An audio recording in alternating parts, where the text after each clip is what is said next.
ರವಿ ಮೂಡಿ ಬರುವ ಸುರಸಂಭ್ರಮದ ದೃಶ್ಯವನ್ನು ರವಿಯ ಬರುವುದರಿಂದ ಮುದದಿ ಮಂದ ನೆಲೆಯ ಧರೆಯ ಜೀವಿಗಳನ್ನು ಎಚ್ಚರಿಸುತ್ತಾ ಸೂರ್ಯನ ಸುಳಿಯಂತೆ ಸಾಗಿರುವನು ಧರೆಗೆ ಸಮದವನ್ನಿರುತ್ತ. ಆಹಾ, ಎಂತ ಆನಂದವಾದ ಸಮಯವಿದೆ.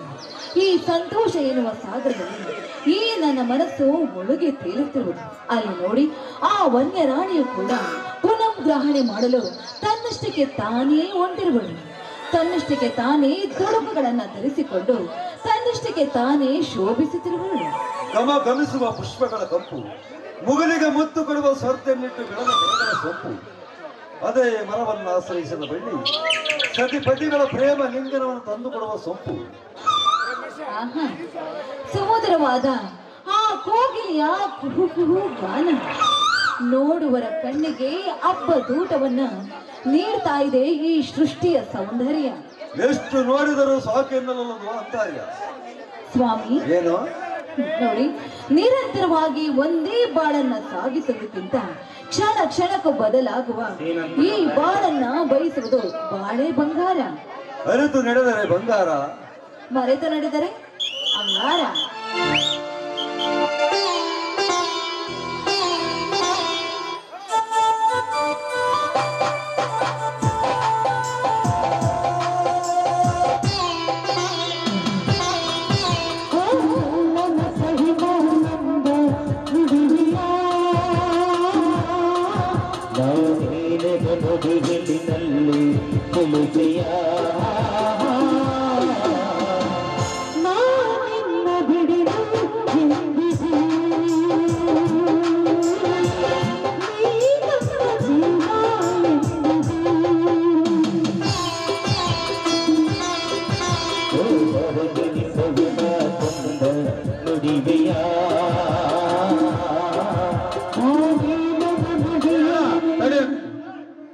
ಅವಾಗ್ಲೂ ತಿರುಗಿದ್ದಾಡಿ ಕುಡಿತೀಯ.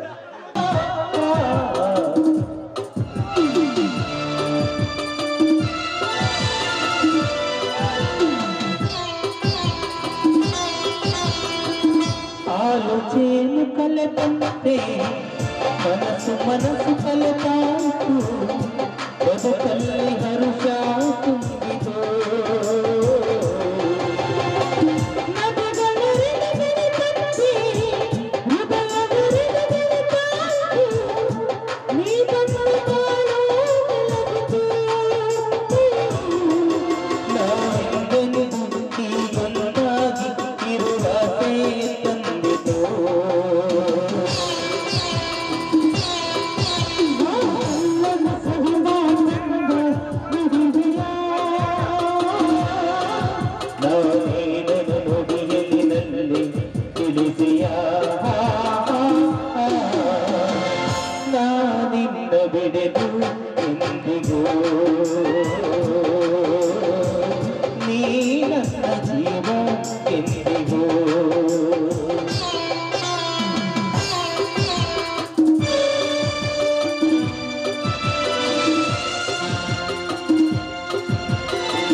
ಜ್ಯೋತಿಯನು ಕಾವಲಿರಿಸಿ ಕಂಗಳನ್ನು ಬಾಳನ್ನೆ ದಾರು ತೆರೆಯುವ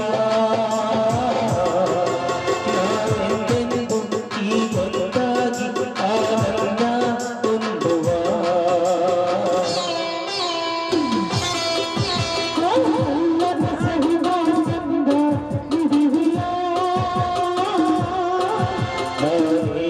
ನುಡಿಯಲಿನಲ್ಲಿ ತಿಳಿಸೆಯ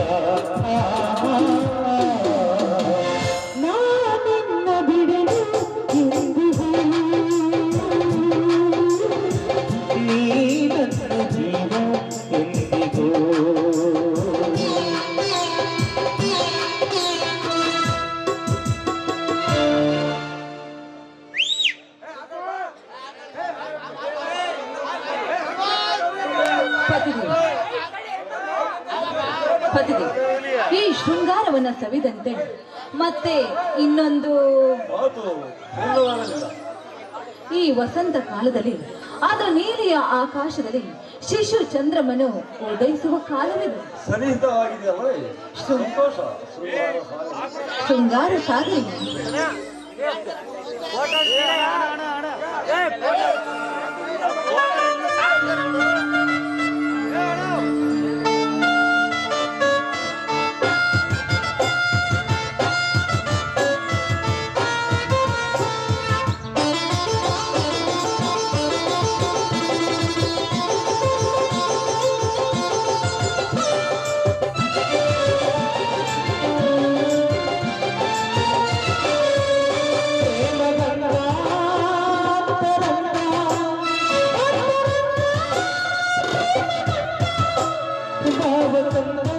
ಸಂಪೂರ್ಣ ಈಗ ಚಂದನ ಚಂದನ ಚಂದ ಚಂದ ಬಾಳೆಲ್ಲ ಚಂದನ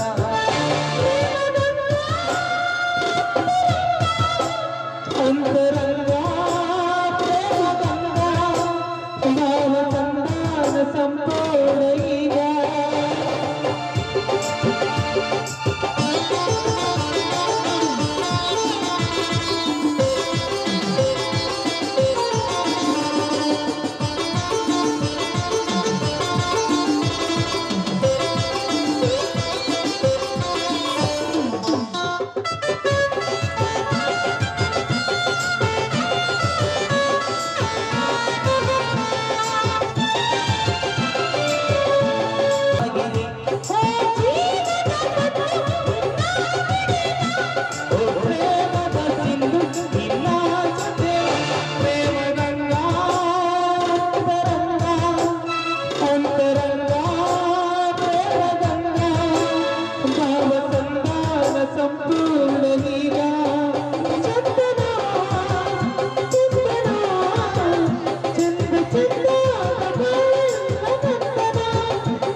ಅಲ್ಲೇ ಕೊಯ್ದೀಯಾ?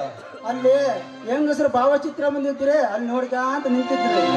ಸರಿ, ತೆಗೆದುಕೊಂಡು ಬಾ. ಆಯ್ತು ಸಾಹೇಬ್ರೆ.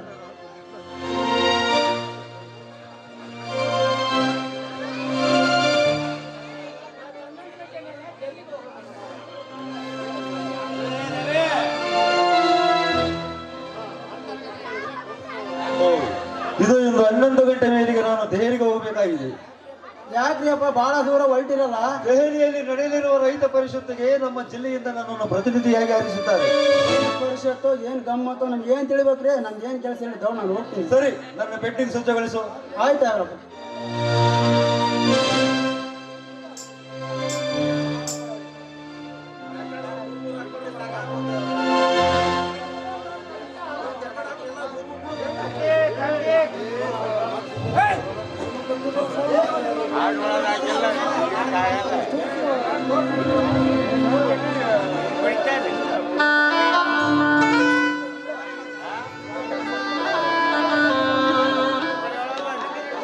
ಎಲ್ಲಿಗೆ ಹೋಗಿದ್ದ ತಂಗಿ?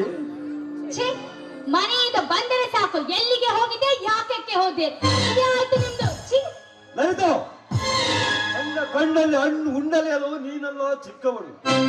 ಕಾರುಣ್ಯದ ಅವಸ್ಥೆಯಲ್ಲಿ ಕಾಲಿಟ್ಟ ಬಾಲ ವಿಧಿಯಾದ ನೀನು ಮನ ಬಂದ ಮಾರ್ಗ ತುಳಿದರೆ ಜನರು ಏನೆಂದರು? ನಿಮ್ಮ ಉಪದೇಶ ನನಗೆ ಬೇಕಾಗಿಲ್ಲ.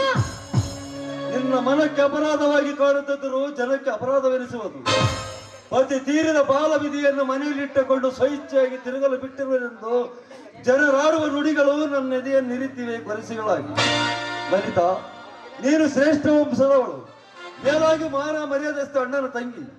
ನೀನು ಪುನರ್ವಿವಾಹ ಬಯಸಿದರೆ ಅನುರೂಪವಾದ ವರನೊಡನೆ ಮದುವೆ ಮಾಡುವಿ.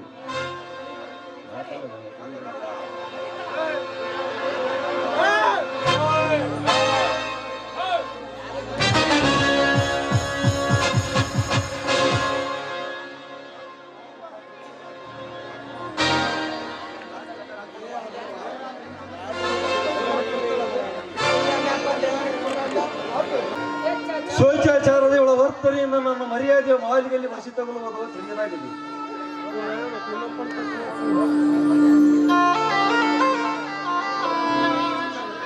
ರೀ, ತೆಗೆದುಕೊಳ್ಳಿ ಕಾಫಿ. ರೀ, ಏನ್ರಿ, ತೆಗೆದುಕೊಳ್ಳಿ ಕಾಫಿ. ಪೇಪರ್ ಓದುತ್ತಾ ಕುಳಿತುಕೊಂಡ್ಬಿಟ್ರೆ ಸಾಕು, ಪ್ರಪಂಚದ ಅರಿವೇ ನಿಮಗಾಗೋದಿಲ್ಲ ಅಲ್ಲ? ಇದೆಯಲ್ಲ ಪ್ರಪಂಚ.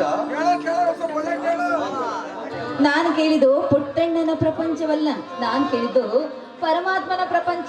ಸರಿ, ನಾನು ಬರಲು 6 ವಾರಗಳು ಬೇಕು. ಎಲ್ಲರನ್ನು ಸಂಭಾಳಿಸಿಕೊಂಡು ಹೋಗು. ಗಂಗಾ, ದುಃಖಿಸುವೆಯಾ? ಚೀಚೆ, ಹಾಗೇನಿಲ್ಲ ಸ್ವಾಮಿ. ಮತ್ತೇಕೆ ಕಣ್ಣೀರು? ಸ್ವಾಮಿ, ಸ್ವಾಮಿ, ನಿಮ್ಮ ಪ್ರಯಾಣ ಸುಖವಾಗಿರಲಿ ಎಂದು ದೇವರ ಮುಂದೆ ದೀಪವನ್ನು ಹಚ್ಚಿಟ್ಟಿದ್ದೆ. ಆದ್ರೆ ಅದು ಯಾಕೋ ಇದ್ದಕ್ಕಿದ್ದಂತೆ ನಾದು ಹೋಯಿತು.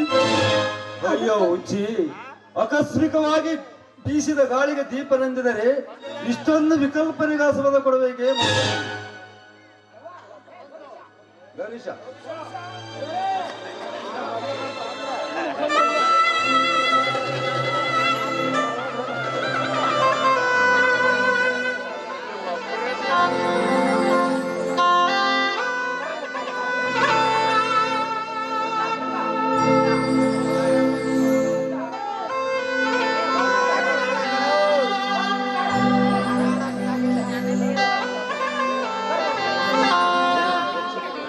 ತರ್ತೀನಿ ತಡಿಯಪ್ಪ.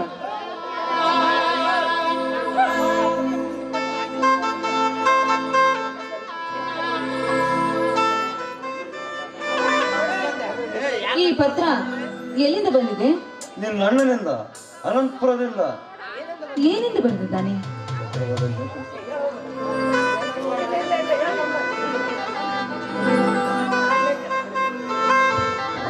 ಆತ್ಮೀಯ ಶಿವಕ ಮಾವನವರಿಗೆ ಅಡಿಗಡಿಗೆ ಅನಂತ ಅಭಿನಂದನೆಗಳು.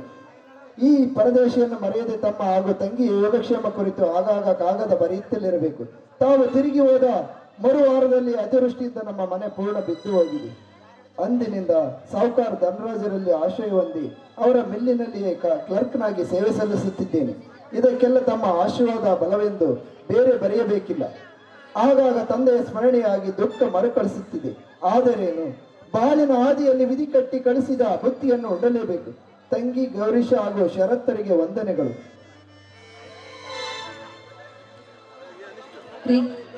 ನೀವು ದೆಹಲಿಗೆ ಹೊರಡ್ತಾ ಇರುವ ವಿಷಯವನ್ನ ಬರೆದು ಅದಕ್ಕೆ ಉತ್ತರವನ್ನ ಬರೆದು ಕಳಿಸಿ. ಅಲ್ಲೇ ನಿಲ್ದಾಣದಲ್ಲಿ ಬರೆದು ಹಾಕಿ.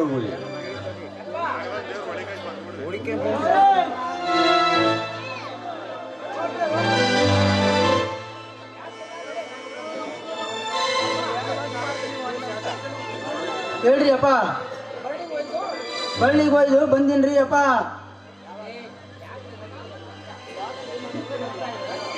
ಏನೂ ಇಲ್ಲ, ನಡೆ.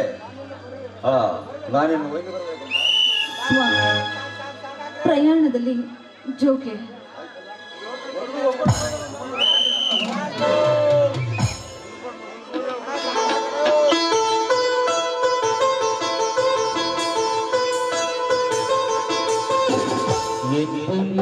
ನಿನ್ನನ್ನು ಮರೆತು ಬದುಕಿದಲಾನೆ.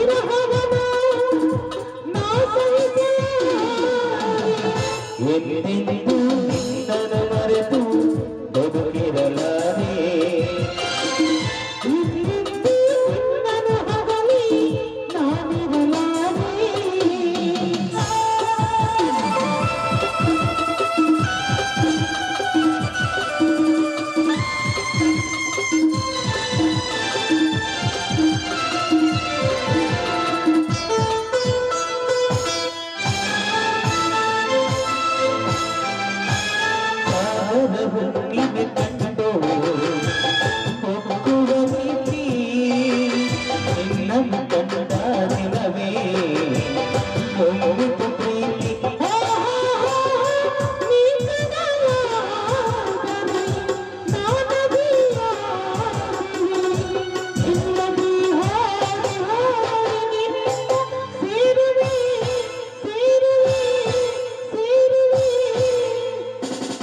ಎಂದೆಂದೂ ನಿನ್ನನ್ನು ಮರೆತು ಬದುಕಿರಲಾರೆ ಎಂದೆಂದೂ ನಿನ್ನನ್ನು ಅಗಲಿ ನಾನಿರಲಾರೆ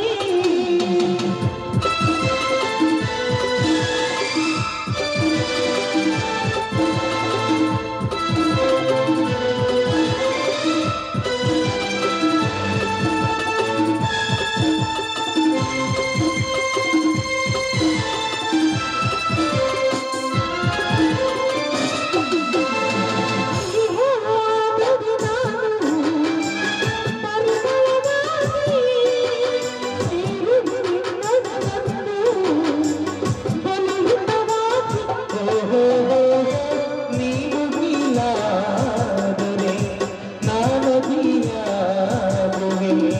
ದೇವ ನಿನ್ನ ನೋಡಿ ನೋಡಿ ಆಡುವೆ ಕುಣಿಯುವೆ ನಲಿಯುವೆ ಎಂದೆಂದೂ ನಿನ್ನನ್ನು ಮರೆತು ಬದುಕಿರಲಾರೆ ಇನ್ನೆಂದೂ ನಿನ್ನನ್ನು ಅಗಲಿ ನಾನಿರಲಾರೆ ಒಂದು ಕ್ಷಣ ನಂತರವೇ ನಾ ತಾಳಲಾರೆ ಒಂದು ಕ್ಷಣ ವಿರಹವನ್ನು ನಾ ಸಹಿಸಲಾರೆ ಲಾ ಲಾ ಲಾ ಲಾ ಲಾ ಲಾ ಲಾ.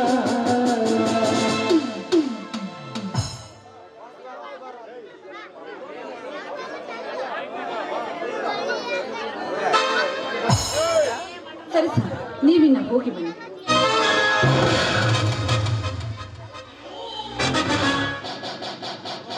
ಅನಾವಶ್ಯಕ. ನಾನು ಬರುವವರೆಗೂ ಮನೆ ಕಡೆ ಬರುತ್ತಾ ಹೋಗುತ್ತಲಿರುವುದು. ತುಸುವಾದರೂ ಚಿಂತಿಸಿದರು ಮನೆಯ ಕುರಿತು. 6 ವಾರಗಳೇಕೆ 6 ವರ್ಷಗಳು ಹೋದರು ನೀನು ಮಾಡುವ ಎಲ್ಲ ಕೆಲಸಗಳನ್ನು ಸುರಕ್ಷಿತವಾಗಿ ಸಾಧಿಸುವೆ. ನಡೆ ನಡೆ ಮಿತ್ರ, ಟ್ರೇಡಿನ ವೇಳ ಆಯಿತು.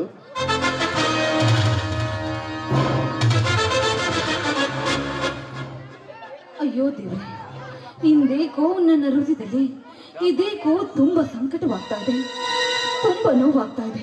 ಅದು ಅಲ್ಲದೆ ನನ್ನ ಪತಿ ದೇವನ ಪ್ರಯಾಣ ಸುಖವಾಗಿರಲಿ ಎಂದು ದೇವರ ಮುಂದೆ ಹಚ್ಚಿಟ್ಟ ದೀಪ ನನ್ನ ಕಣ್ಣ ಮುಂದೆ ಹಾರಿ ಹೋಯಿತು. ಹಾರಿ ಹೋದ ದೀಪ ನನ್ನ ಕಣ್ಣುಗಳ ಮುಂದೆ ಬಂದು ನರ್ತಿಸುವಂತೆ ಕಾಣ್ತಾ ಇದೆ. ಹೌದು, ನನ್ನ ಮನಸ್ಸಿಗೆ ಸಂತೋಷ ಸಿಗಬೇಕು ಅಂದರೆ ಆದಷ್ಟು ಬೇಗ ನಾನು ಮಾರುತಿಯ ಮಂದಿರಕ್ಕೆ ಹೋಗಲೇಬೇಕು. ಆಗಲಾದರೂ ನನ್ನ ಮನಸ್ಸಿಗೆ ಶಾಂತಿ ಸಿಗಬಹುದೇನು. ಲಲಿತಾ, ಲಲಿತಾ, ನಾನೊಂದಿಷ್ಟು ಮಾರುತಿ ಮನೆ ದೇವಸ್ಥಾನಕ್ಕೆ ಹೋಗ್ಬರೋಣ. ಸ್ವಲ್ಪ ಮನೆ ಕಡೆ ಹುಷಾರು.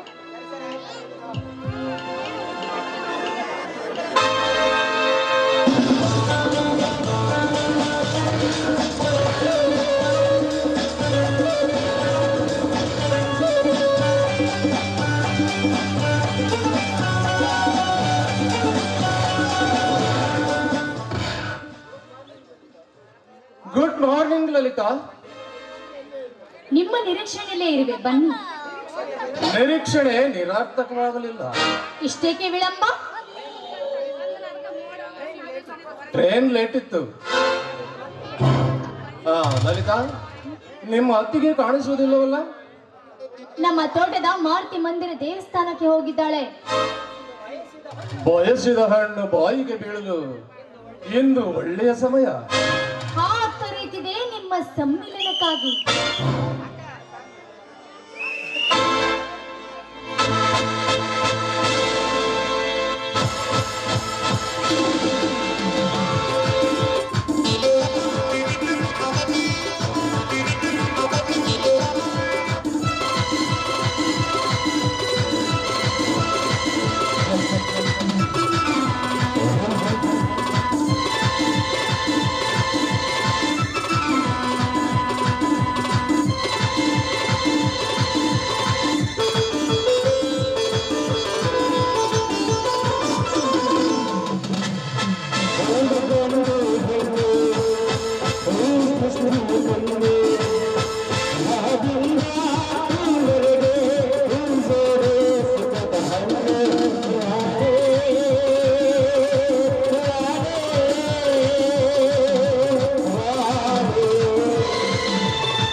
ಎಡವಾಗ್ನೆ ಸುಡುತ್ತಿರುವಂತೆ ನನ್ನ ಹೃದಯದೊಡಲನ್ನು ವಿರಹವಾಗ್ನೆ ಸುಡುತ್ತಲಿದೆ. ನಿನ್ನ ಚುಂಬನದ ಮಧುರ ರಸ ಸ್ವಾದದಿಂದ ನಿನ್ನ ವಿರಹ ದಾಹವನ್ನು ತಣಿಸಬಾರದೆಷ್ಟು.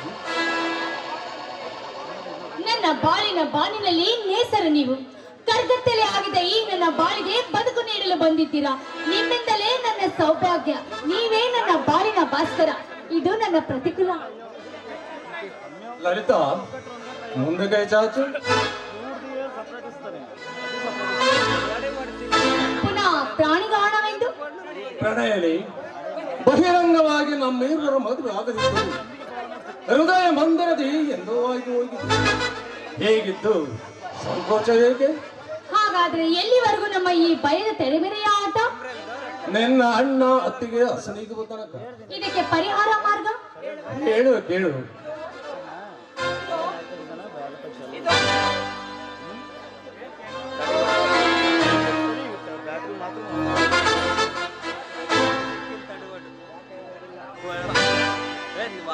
ಇದು ನಿನ್ನಣ್ಣ ಇಲ್ಲಿಗೆ ಬರುವ ದಿನದಂದು ಸಮಯ ಸಾಧಿಸಿ ನಿನ್ನ ಮುತ್ತಿನ ಹಾರದೊಂದಿಗೆ ಈ ಭಾವಚಿತ್ರವಿಟ್ಟು ನಿನ್ನ ಅತ್ತಿಗೆಯ ಪೆಟ್ಟಿಗೆಯಲ್ಲಿಟ್ಟು ಹಾರ ಬರದಂತೆ ನಟನೆ ಮಾಡು. ಮುಂದಿನ ಕಾರ್ಯ ನಾ ಮಾಡುವುದನ್ನು ನೋಡು. ಒಳ್ಳೆ ಸಂಚುಗಾರರು. ಈ ಸಂಚಿನಿಂದ ನಿನ್ನಣ್ಣ ಅತ್ತಿಗೆಯರಿಗೆ ಹಂಚನ ಮೇಲಿನ ಅನ್ನ ಸಿಗದಂತೆ ಮಾಡುವೆ. ಕೊಂಚ ದಿನಗಳಲ್ಲಿ ಶೃಂಗಾರ ಸದನ ನುಡಿಸೊಂದು ಗಾನ.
ಪ್ರೀತಿ ಹೊಸುವ ಮನಗೆ ನೀರು ಬಸಲುವೆ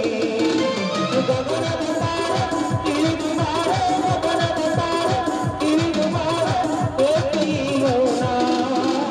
ಬೆಳ್ಳಿಯ ಚೆಲುವೆ ಬಳಿವಾರು ನನ್ನೊಲವೇ ಪ್ರೀತಿ ಹೊಸುವ ಮನಗೆ ಸುಖ ನೀರು ನನ್ನ ಚೆಲುವೆ.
ಸ್ವಲ್ಪ ತಡೆದು ಬಂದಿದ್ದರೆ ಆಕೆಯ ಕಣ್ಣುಗಳು ಮತ್ತಾವ ಅನಾರ್ಥ ದೃಶ್ಯವನ್ನು ಕಾಣುತ್ತಿದ್ದವು ಏನು.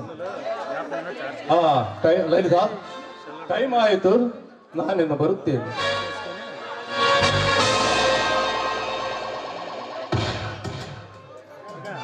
ಲಲಿತಾ, ಲಲಿತಾ, ಲಲಿತಾ, ಮನೆಯಲ್ಲಿ ಗಂಡಸರಿಲ್ಲದ ಪರ ಪುರುಷನ ಜೊತೆಲಿ ಈ ರೀತಿ ನಕ್ಕು ನಲಿಯುವುದು ಒಳಿತಲ್ಲ. ನಮ್ಮ ಮನೆಯಲ್ಲಿ ಪರಪುರುಷ ಜೊತೆ ನಕ್ಕು ನಲಿದರೆ ತಪ್ಪೇನಿದೆ? ಲಲಿತಾ, ನಿನಗೆ ಹುಚ್ಚು ಹಿಡಿದಿಲ್ಲವಷ್ಟೇ. ಏಯ್, ಹುಚ್ಚಿಡಿದ್ರು ನನಗಲ್ಲ ಕಡೆ, ನಿನಗೆ ಹಿಡಿದಿರುವುದು ಅಲ್ಲ. ಏನು ಸ್ನೇಹಿತರಂತ ಪತಿ ಎಂದು ತಿಳಿದುಕೊಂಡು ನಾನು ಅವರಿಗೆ ಆದರದ ಸ್ವಾಗತ ಕೋರಿದೆ. ಅದರಲ್ಲಿ ಏನ್ ತಪ್ಪಿದೆ? ಅನುಚಿತವೇ?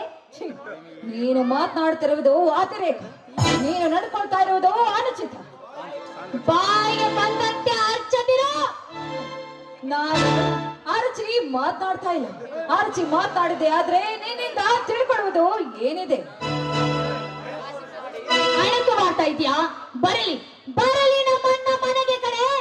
ಇವತ್ತು ನಿನ್ನನ್ನು ಹೊರ ದಪ್ಪದಿದ್ದರೆ ನೋಡ್ತಾ ಇರು. ನನ್ನ ಮೇಲೆ ಅಧಿಕಾರ ಚಲಾಯಿಸಲು ಬರ್ತಿದ್ಯಾ? ಬರಲಿ ಅಣ್ಣ. ಬಂದರೆ ಬರಲಿ ಬಿಡಮ್ಮ. ಸತ್ಯಕ್ಕೂ ಒಂದು ಕಾಲ ಬರುತ್ತೆ.